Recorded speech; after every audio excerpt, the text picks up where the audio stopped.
Hey folks, I'm back.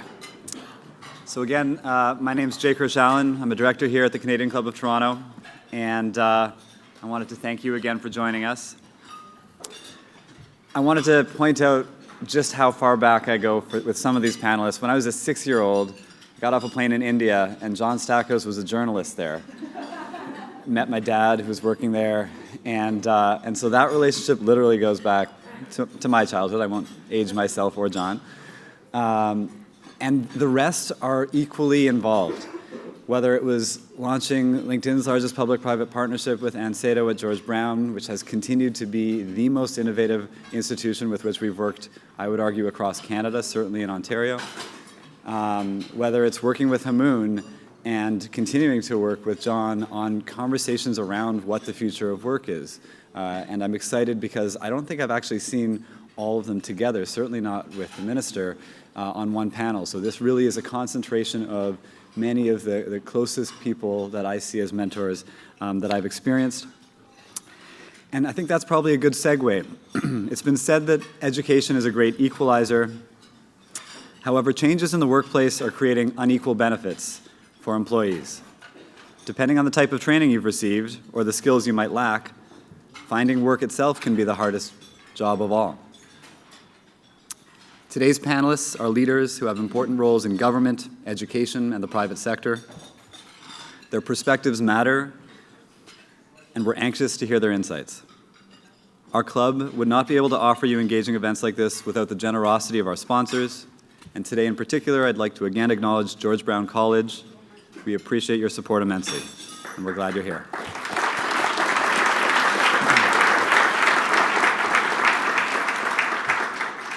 Our club loves to ensure that as many youth and young leaders attend our events with the assistance of kind donors, and I say this particularly at an event on education, right? This event is about our future and present youth. So today, we knew that it'd be important for our conversation for you to be here, and we welcome students from George Brown College, from C.D. Jeffreys College, and John Vanier Catholic Secondary School, sponsored by BLG and Noel Milne.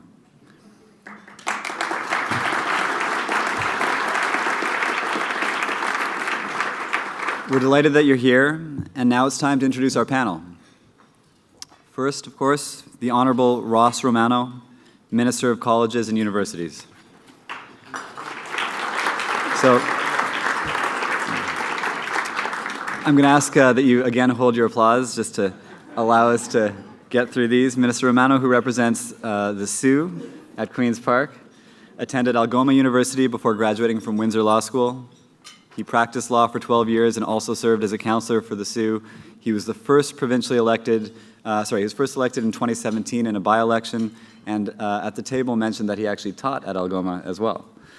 And Sado, president of George Brown College. The distinguished engineer has been president of George Brown for 15 years. Her leadership has been instrumental in the growth and development of one of Canada's largest colleges. Beyond her leadership at George Brown, Ms. Sado is co-chair of the Business Higher Education Roundtable and serves on many influential boards and committees. I thought maybe to pause there because there's actually a remarkable connection between the work that John Stackhouse has done on the BHER and Anne. It really has become a core of the federal government and our provincial government's work on work-integrated learning, and so it'll be great to hear from both of them on that as well. Speaking of which, John Stackhouse, Senior Vice President, Office of the CEO, RBC. Mr. Stackhouse advises the bank's executive leadership on emerging trends in Canada's economy, with a focus on technology change and innovation. Prior to joining RBC, he spent nearly 25 years at the Globe and Mail, where he served as editor-in-chief, editor of the Report on Business, and a foreign correspondent. Our conversation is going to be moderated by Hamoon Ekhtiari, CEO of FutureFit AI. Mr. Ekhtiari heads an AI-powered intelligence platform for the future of work that partners with national governments and global companies on upskilling and reskilling. Previously, he was Director of Strategy and Innovation for the Executive Vice President at TELUS. Hamoon and panelists, I'm pleased to pass the Canadian Club of Toronto podium over to you.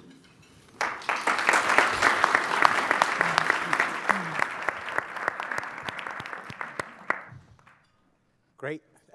Good afternoon, everybody, and thank you very much, Jake, for that introduction. I am very excited to listen to the panel today myself. I will say, based on what Jake told us about the other events coming this week, I think the room expects you as a panel to be the funniest of the week, as well as the most significant, despite the mayor showing up tomorrow. So looking forward to it.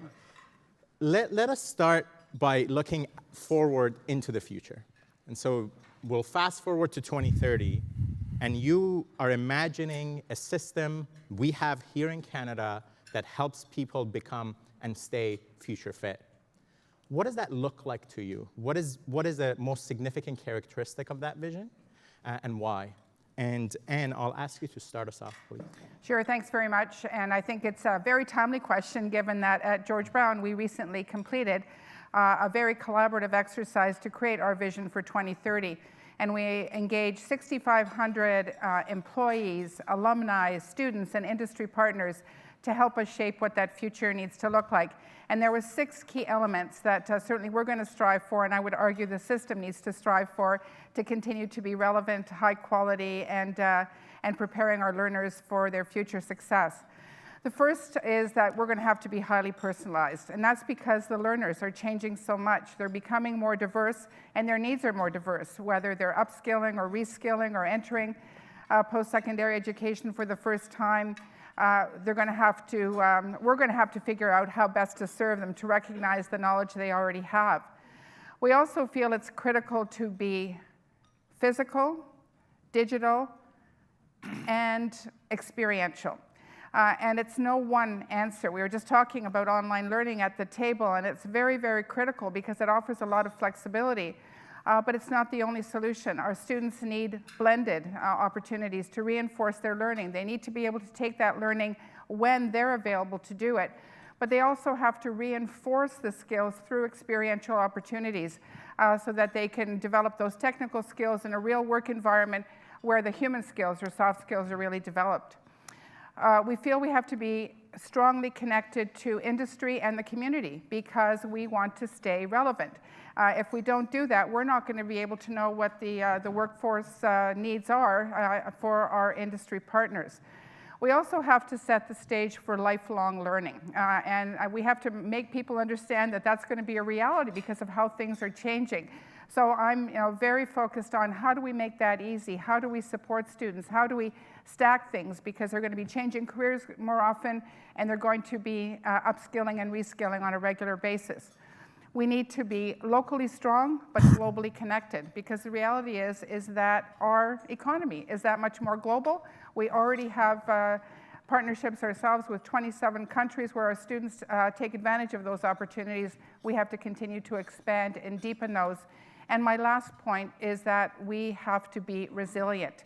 And that's not, we're going to have to sort of overcome changes that we can't anticipate, but mostly because we have to be agile, and we need the flexibility to be able to do that because we know the economy is going to continue to change, we know social factors are going to continue to change, environmental issues are going to continue to come at us, and we have to be poised to be able to respond to that. Thanks, Anne. John? I want to give my allotted time to Anne. That was extraordinary. You can just keep going. That was amazing. This is a remarkable room, and I think it speaks to what we hear from clients and communities across the country. This is the #1 issue for Canadians and Canadian organizations. I have the privilege of getting to kind of every corner of the country, and just this fall have been from Abbotsford to Lethbridge to Cambridge, Ontario, and Moncton. It's the topic of every conversation I get to engage in. Where's the talent that I need today and that I know I'm going to need in the future? I'm going to need more people, and I'm going to need them with different skills. I hear that in every sector. So a few trends that seem irreversible or at least well established. One is on the employer side. I think we are seeing a shift from credentials to skills. And we see this in our own organization. Of course, we need credentials for a variety of things, but we really need a foundation of skills because the jobs keep changing. We don't know what kind of jobs we're going to be hiring for in 5 years. We kind of know what kind of people we're going to need. And so we're hiring the people and then helping them move into or train for the jobs that they'll be in. On the education side, I think we're going to see a greater variety of educators in the system. And we see this as a good thing because there is going to be more demand for learning in the 2020s than I think we've ever seen. So we're going to need more educators, more trainers, more skills providers for all ages across the spectrum. So get ready for more providers of education. And then thirdly, on the individual level, I think we all have to start to see skills development the way we see physical fitness, the way we see personal training, and take it as seriously, maybe more consistently than some of us do with physical fitness. But it needs to be that kind of individual obsession across society. Thanks, John. I'm tucking my tummy a little bit as you say that. Minister, I'll go to you next. Well, thank you. I guess just to look back at the question, it's 2030, and where do I see post-secondary education? How dynamic will we be? Well, I think I can summarize this in one word, and I would say globalization of education. I would look at us in the year 2030 as being the #1 leader of post-secondary institutions in the entire world. I think the sector as a whole will be first and foremost in the world as a sector.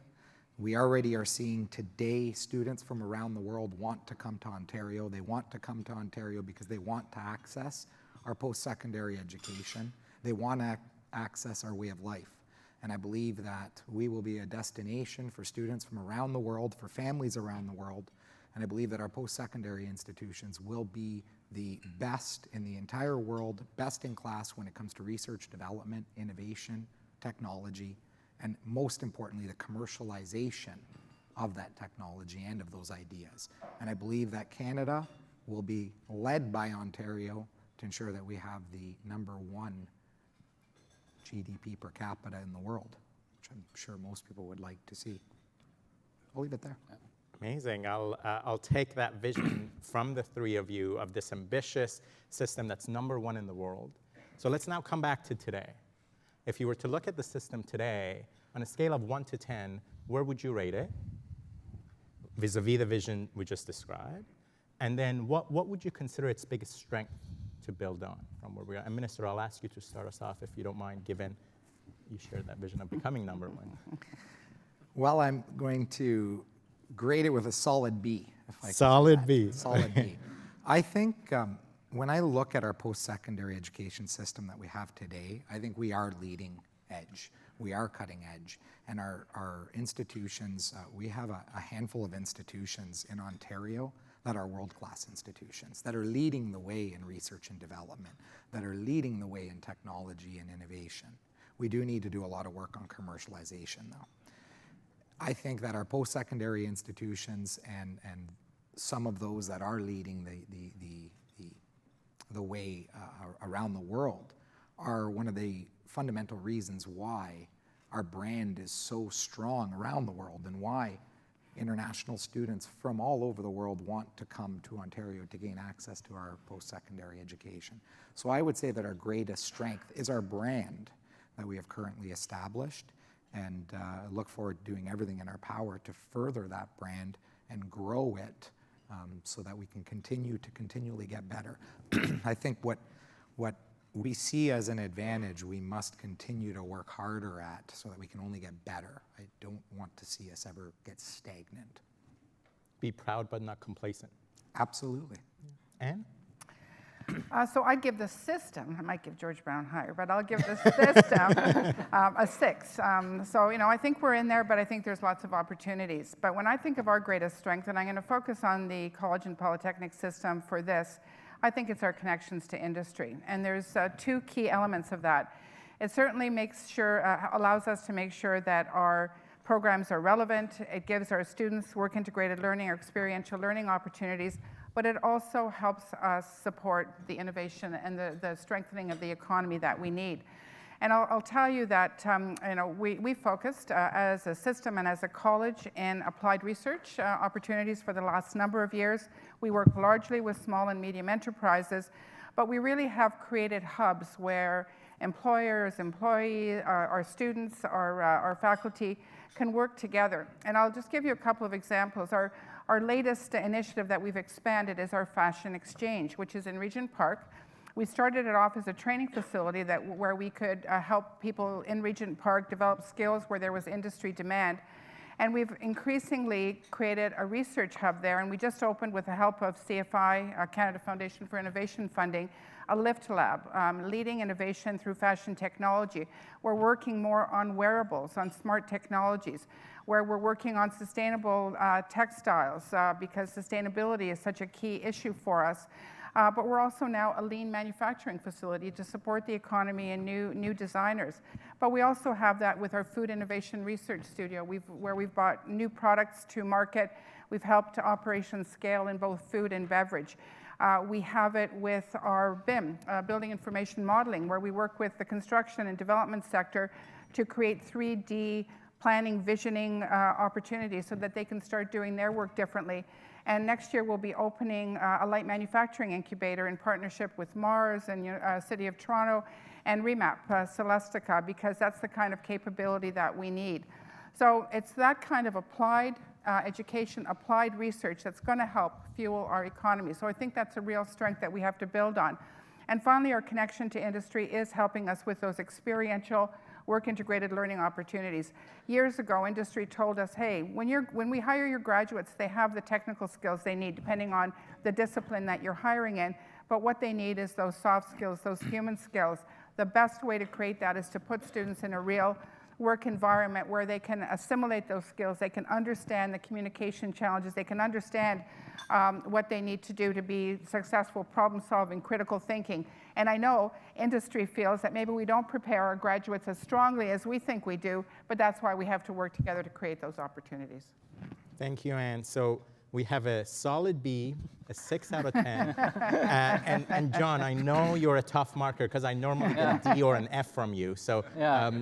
No, I'm going to be the optimist on the stage. I don't know what number to attach to it, but 7.5. I think we're really good. Our strength is equity. Our challenge is excellence. You just look at the numbers. There's a reason that so many students from every country in the world want to come here to learn, because they know they will get a really good education. So on the equity side, if you go to a high school, a secondary school in this country, odds are you're going to be educated to a level that puts you in a position to get into almost any school in the country. That's extremely rare in the world. But even better is what happens when you get into post-secondary in this country. If you graduate, it doesn't matter from any polytechnic, college, or university in this country, you will be above average in the OECD. And the standard deviation in this country, the gap between best and worst, is the lowest in the OECD.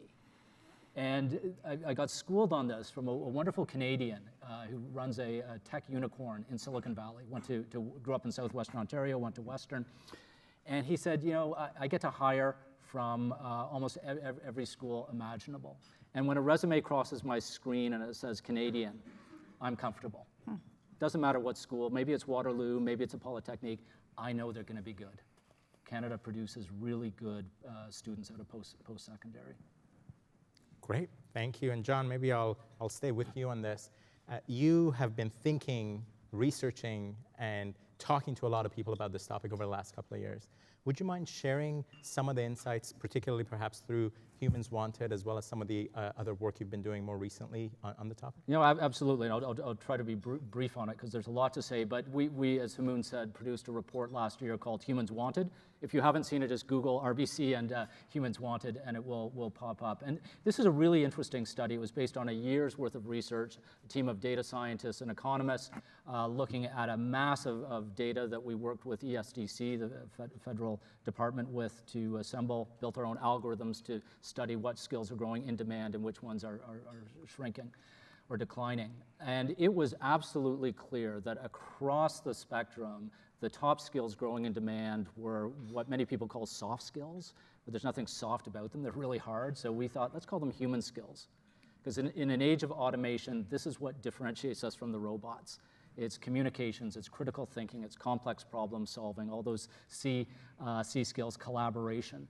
The data shows this. These are growing in demand, and I hear this from employers across the country.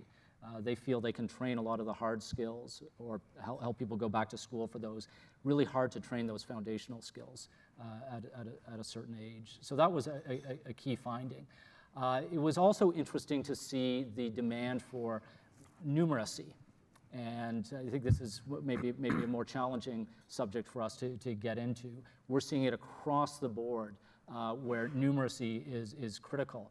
And I had a wonderful insight into this from a dairy farmer in southwestern Ontario. She's got, I think it was 500 head of cattle on her farm. And she says, if you want to come and work on my farm, the first question I've got is, do you speak Excel? Because my farm works on Excel. And if you go to a dairy farm in this province, it's all run by robots. All the cows are being milked by robotic milkers. And the farm hands working there are paid well. It's a really good job. There's not enough people, but you got to speak Excel. You've got to understand robotics, all the things that schools like George Brown are teaching. But that's the sort of revolution that we're seeing out there. So the key finding from Humans Wanted was those foundational skills are key. And then we're going to see people moving between jobs because jobs are going to grow and shrink in ways that we can't predict. So let's help people manage and navigate their own pathway. I'll just wrap up with one last thought. When I give a presentation, I now show two pictures that are bookends to this decade. And where were you at the beginning of this decade? Many of you may not remember, but the decade started with the golden goal. You probably all remember where you were when Crosby scored the goal. And so I have a picture of that, and then show a picture of the very same scene this summer, the Rogers Arena in Vancouver, packed to the rafters with an esports championship for gaming. $30 million in prizes, $350 for a front row seat. 10 years ago, people didn't predict that there would be this burgeoning sector in gaming, and there's since been 40 to 50,000 jobs created in this country in that sector. So what are we going to create in the 2020s? We don't know. We don't know. We can have fun predicting, but we don't know. But we do know the foundational skills that are going to make those great e-gamers and whatever they create in the 2020s. So we got to invest in those foundations. Great. And John, I understand one of the things that was also unique in how RBC came at this challenge was it was not just through a single lens. It was your team combined with the philanthropy team as well as the talent team all looking at this from multiple perspectives, which also made it unique and understandable. Yeah, we really want to understand this as an employer. We employ 55,000 Canadians, and they are going through a constant change, and we're not sure if there's going to be more jobs or less. Our headcount has grown, I think it's roughly 10,000 in the last decade. And you might have a decade ago predicted there's going to be a lot of automation in financial services, actually a really good prediction to make, and you would have been dead wrong. And so what are all those people doing? Our CEO sometimes asks that. They're doing things that we didn't imagine 10 years ago. We just didn't conceive, but we're doing better than ever. And that's an indication that if you have that mobile workforce developing new skills, an entrepreneurial mindset, they'll create opportunities, and opportunities lead to more jobs. Great, thank you. And you spoke to a number of the innovations that George Brown has created. I want to add in, if you want to add a couple other innovations, please go ahead. But I do want to bring in a question from the audience here that you might be particularly well suited for. How should institutions, educational institutions, I imagine, compete with their product offerings, quote unquote? So should it all be in terms of what an educational institution offer, all be market-based? Or should there be some agreement among the players in the space around who focuses on what? And I know, Minister, you might have a perspective on this, but I'll start with Aaron. Well, we always hope that we can collaborate. And the reality is we have both a competitive environment and a collaborative environment. So sometimes that's good to do and not so easy to do, though. Actually, one of the things that the ministry, our Ministry of Colleges and Universities, started with the SMA agreements, the strategic mandate agreements, is they asked us in one of the earlier versions to talk about our areas of strength. And I think one of the reasons for that is when we went into program development, we wanted to make sure that we weren't replicating things in which we already had enough capacity, but to actually grow our strength and to make sure that if an institution A had a strength in something and an institution B wanted to create that strength, but it wasn't necessary in the geography or based on demand, it might not be necessary to do so. We actually just signed an agreement with Saskatchewan Polytechnic to actually create opportunities to utilize curriculum that's already been developed, either that they've developed and we can use, or that we're developing that they might be able to use. We're working with Algonquin College around applied research to try and leverage opportunities there. So I think we have to look at those opportunities, but we also have to balance the fact that we're competitive, and we also have a set of industry partners that we have to make sure that we focus on. So, so I think it's something that we're always exploring critically. We're trying to evaluate, look for the best opportunities, but in general, I always hope that our sector can actually work. And we have Polytechnics Canada as an association of the largest colleges across Canada. We're working together to develop micro-credentials rather than all developing the same ones, how we can do that and build on them. So I would like to talk about two innovations, though, in terms of what we're doing and a trend. And John mentioned Humans Wanted, and one of the things that I really found interesting in that, although I didn't always agree with some of your conclusions, John, or RBC's or researchers' conclusions, was about how you might be able to navigate from one career to another and building on skills. And in some cases, it's easier, and it's hard to define those skills in all cases. In other cases, you probably still need quite a bit of education. If you've done something totally non-science related and you want to go into a science field, you probably do need some education. But I think we have to find a way of stacking knowledge and credentials, and that might be with micro-credentials, it might be with certificates.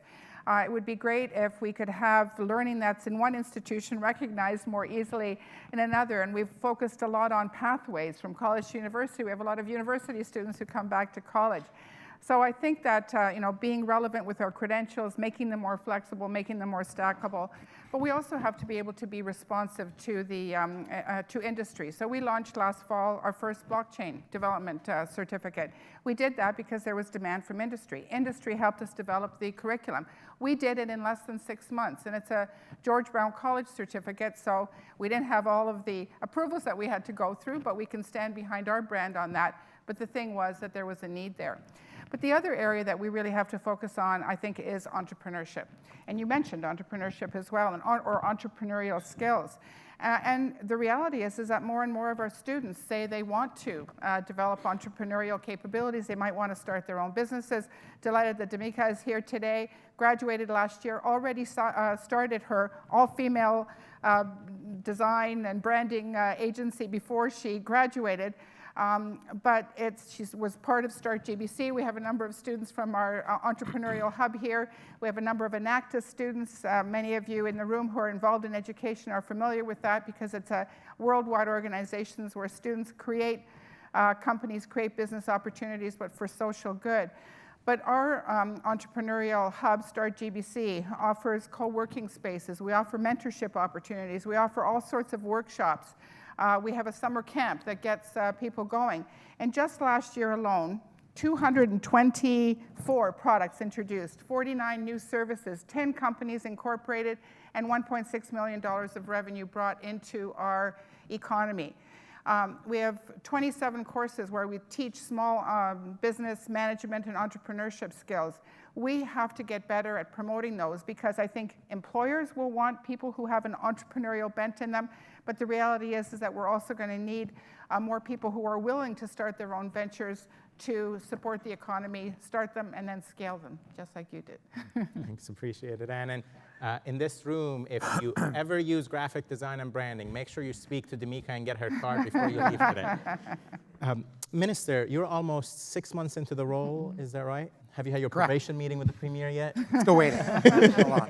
I think it's scheduled for the next few days. What do you see as the government's role in helping transform our system of learning and training for what's required in the future? Well, I think the government's role, like any CAO, if you will, of any corporation or organization, you want to start by taking a real full assessment of what you've got. What are all the parts and what are all the pieces that you have to work with? So when I look at our post-secondary sector, in early days I was meeting with presidents and I heard a few make reference to post-secondary education as a giant ship And it's a giant ship because it's very difficult to move around. And without all people pulling in the same direction and without a clear direction as to where are we going and what is the North Star, if you will, or what are we navigating towards, everyone going in the same direction, it is very, very difficult to move that ship unless we're all pulling together. When I look at that full assessment, and what government needs to look at is a full assessment of the sector, we have to look at who all of our parts are. We have incredible, incredible experts in the post-secondary education sector. Our presidents are our greatest resource within the sector, and our professors, the faculty, people like Anne. And they need to have all the tools and the resources to be able to do what they do best. They need to have all the tools and the resources to be able to help us get that ship going exactly where we want it to go. That was, for me, when I first started on as minister. The first day I spoke with the heads of colleges Ontario and the universities Ontario, David Lindsay and Linda Franklin. I saw David somewhere earlier. I see Linda in the back. There you are. Nice to see you, David. Twice in one day. And I spoke with them, and then I said, you know, I'm going to speak with all of our presidents. We need to speak with all 45 presidents, and I need to make sure that I form a dialogue with all of our presidents. And I called Anne, and I called all of our presidents of all of our post-secondary education institutions, all 45 of them. And first we spoke by phone, very brief discussion, and then we had a breaking bread session. And within a period of about 45 days, I met with 45 different presidents, and they were group meetings. But we met together and I exchanged cell phones with everyone. And in the course of all of those discussions, I learned more about the sector and more about what we need to do at the sector than I possibly could have learned reading in a book or anything like that. I learned that our program approvals process. So as a government, we want to make sure that we're responding to labor market needs and that our post-secondary education institutions are responding to labor market needs.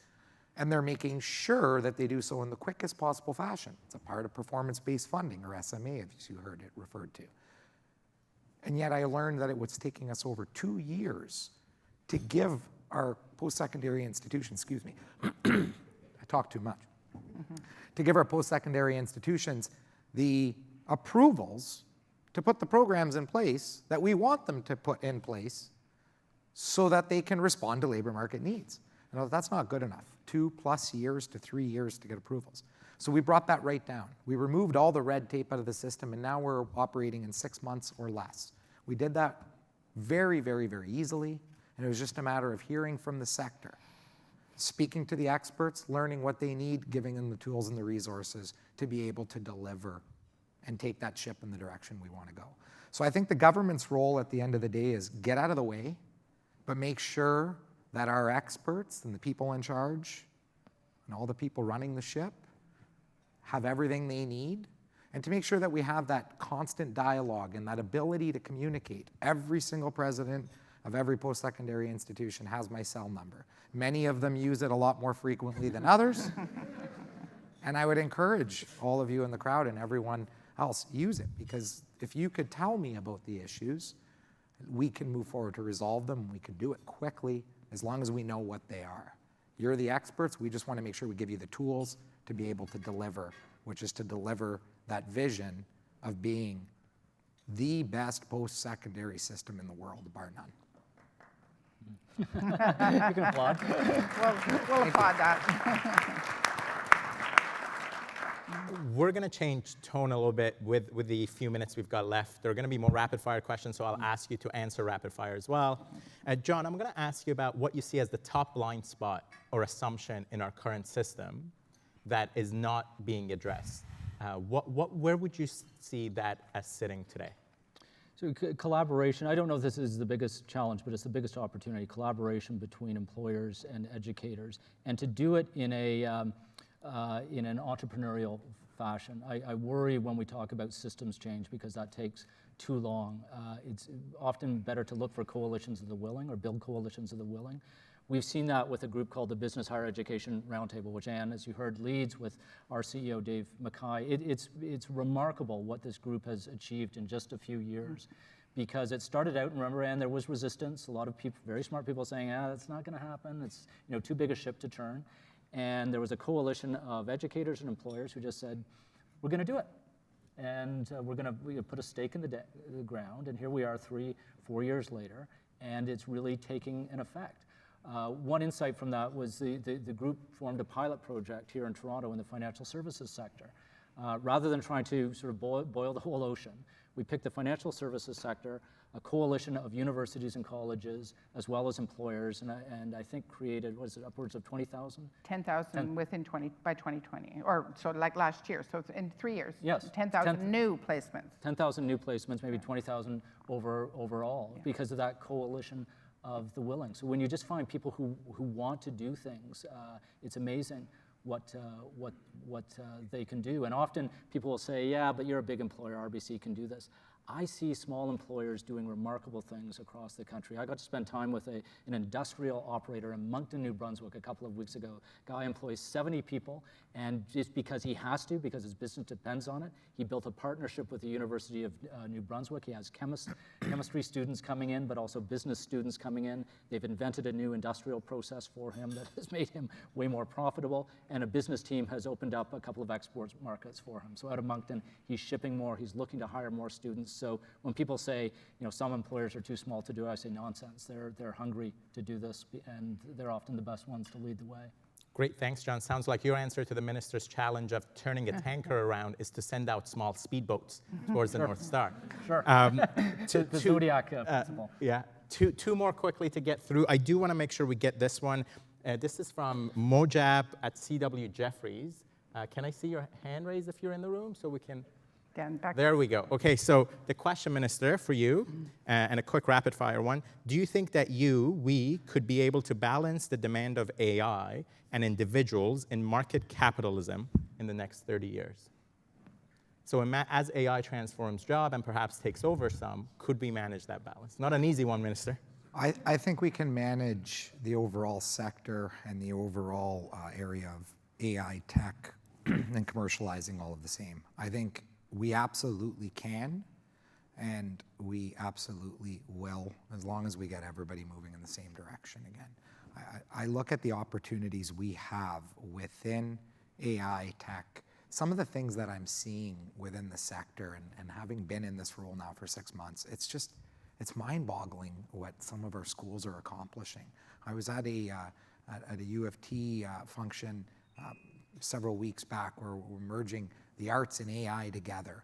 We're doing incredible things, and I'm not going to just speak of any one, although I only mentioned one, but all of our advanced technology, artificial intelligence, innovation, research and development, we are at the forefront in Ontario. What we really have to focus on, in my opinion, and you're going to hear a lot more of this certainly out of me in the near future. We are exceptional in this province at tangibles, things, but we don't do the ideas well. We need to be better at the commercialization, because that is going to be, and that is in fact what will increase our GDP per capita. And that's what we all talk about when we talk about money in our pockets. The more money we have in our pockets to go to dinner, the more money we have in our pockets to do the things that we all want to do and spend our money on. I think that we have an amazing opportunity moving forward within this sector. I like to say that the sector of colleges and universities is in fact the best economic development and socioeconomic development sector that we have in government. Perhaps I'm a little biased, but I think it absolutely is, because we live in an age today where people are our number one commodity. People are the way of the future. This is where the puck is going, in the words of Wayne Gretzky. It's people and their ideas, and we need to invest in people, and we need to invest in their potential. Thank you, and perhaps as we wrap up, I was reflecting coming in today on the fact that, as an immigrant kid who didn't know English moving to this country, to get the chance to be here, to listen to you as a panel, to be in the presence of a room like this, that's hard for a kid to dream of when coming into the country, imagining what's possible. And so I'll finish with a question from the audience that's about what advice parents should give to their kids about the future. And so the question reads, as parents are currently being told that coding is the skill that will get their kids hired, what do you think is the next skill that will be useful to future job seekers? And I will ask you, for the sake of our audience and time, Take a second to think about that question, but the answer is going to be a single skill that you believe is where they should focus on. So as parents, to give advice to their kids, what's the skill for the future to focus on? Anyone who'd like to go ahead, go for it. Critical thinking. Great. I can come up with more if you don't have any.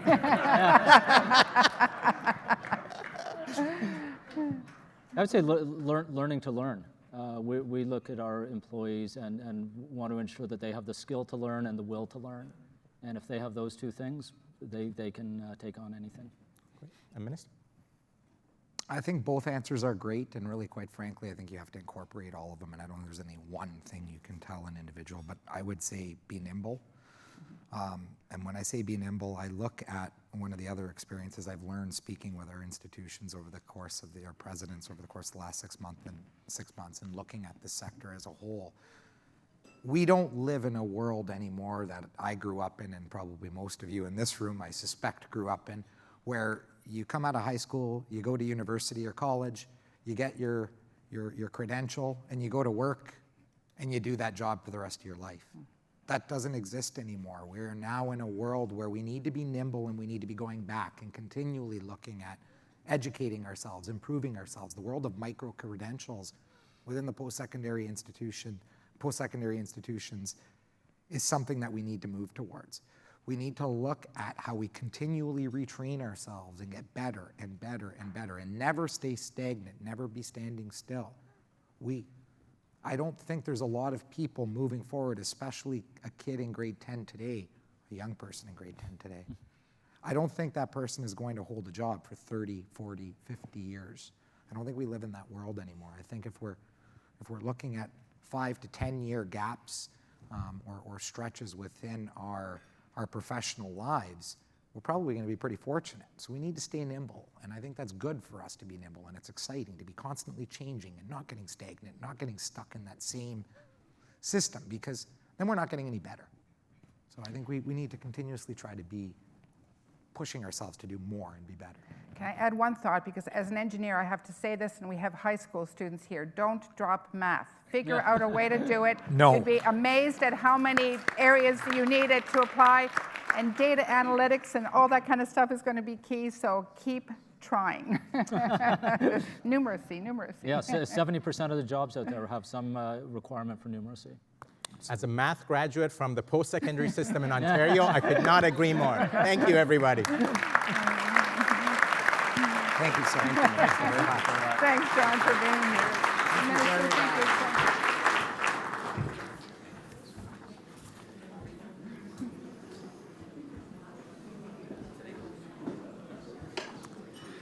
Panelists, on behalf of the Canadian Club of Toronto, I want to thank you for painting a positive picture of the future of work and of our education system.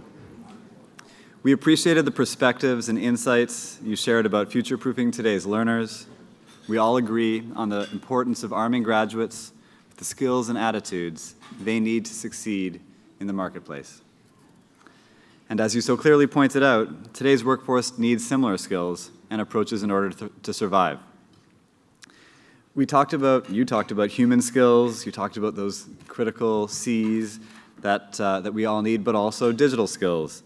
And the diversity of institutions delivering those skills is great and powerful here in Ontario. In this room, we have leaders from Seneca, from Humber, of course, from GBC, and we also have folks like Lighthouse Labs, folks like Online Learning Solutions, Desire to Learn. And I think it is really that combination of both industry, of our post-secondaries, and of the innovation that is coming between the two that's going to get us where we need to go, to that 10 out of 10. We're all sort of committed to continuous professional development, and I think, as John pointed out, that lifelong learning piece is going to become a huge part of our economy. It can help both grow our economy as an industry unto itself and grow every other industry. It was refreshingly welcome to see leaders from different sectors agreeing. Partnership and collaboration between government, the post-secondary sector, and business are required to adequately prepare us for the future of work. And I think we can all agree with all of the panelists when we say that that is actually the crux of how we get to number one. Minister Romano, President Sado, and Mr. Stackhouse, thanks for your leadership in these critical areas. Hamoon, thanks for facilitating this conversation. With or without your belly tucked, you're welcome on the Funniest Canadians panel. Before we close, I'd like to extend another round of thanks to our sponsors, George Brown College. I'd like to thank Media Events, Canada's online event space, and VBC for live streaming today's event. I want to thank our staff for bearing with me and for putting on such polished events. I usually speak off the cuff, and they don't let me, and that's probably for the best for you all. But that's also why this is almost always the most nervous speech I ever give. Thank you for joining us. We hope to see you again soon, and have a great day.